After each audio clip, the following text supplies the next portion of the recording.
Hello and welcome back. I am Reverend Dr. Lori Williams.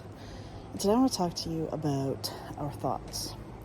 So, our thoughts, I like to call it the ego mind, specifically the part of our thoughts that are telling us what we can't do, that we're not good enough, that we're not worthy enough, that, we're not pretty enough, or we don't do enough, all that kind of stuff. That's definitely ego mind. It's the ego mind runs the not enoughness in our mind, and we'll have a thought on default.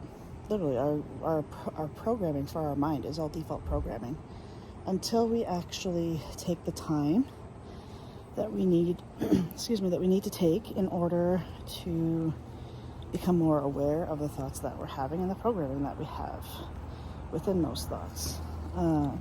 And that awareness allows us to be able to change the things that we need to change about the thoughts that we're having.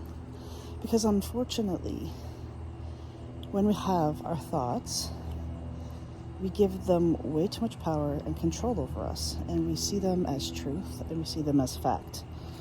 When in actuality, we should take them as, at best, a slight suggestion.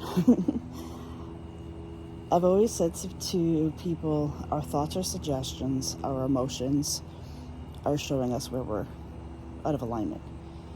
And they should be used for that, because ultimately, when you can use your thoughts, your current thoughts, to change your default programming, that's how you heal. That's how you work on your mindset, is you look at the thoughts that you're currently having, and the ones that don't feel good to you are the ones that you need to change. So this morning I was, just ironically thinking about thoughts, and I was like, you know what? I think that's been one of the most transformational things I have done in my own healing journey so far, is to begin to change my own mind. Because not that it becomes easy, but the awareness becomes easier. And I'm not perfect with it.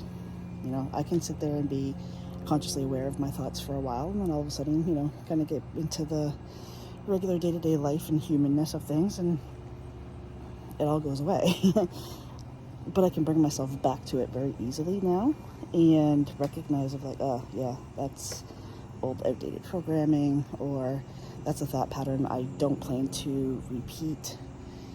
But you can't change anything unless you're aware of it first. So awareness is definitely the first step, and ultimately awareness is the key to being able to change your own mind. But I definitely encourage you to don't believe your thoughts. Don't believe yourself. Believe in yourself, yes. Believe the thoughts that are coming in. No, it's default programming. A lot of it's going to be fear-based programming. And it's not right. It's not an accurate description or depiction of who you are, what you're capable of. It's ultimately designed to keep you safe, but it's been allowed to take over everything. That's essentially what the ego mind is. The ego mind is there to keep us safe. But in our society today, it's not like we have bears chasing us or anything. We don't necessarily need that kind of safety anymore. But we haven't been taught how to keep our ego mind in check either. So then it becomes a default programming. And let's be honest, there's a lot of fear in this world too. And that builds on top of it, because the ego, as soon as you go into fear, any state of fear, the ego, that's the ego's job. It's like you're summoning the ego specifically of, hey, come and save me. And that's why a lot of people say to me, like, my thoughts just snowball. Well, that's why. Because ultimately, the thought pattern that isn't wanted or needed hasn't been stopped. You do have the power to stop the thoughts. You have the power to change the thoughts.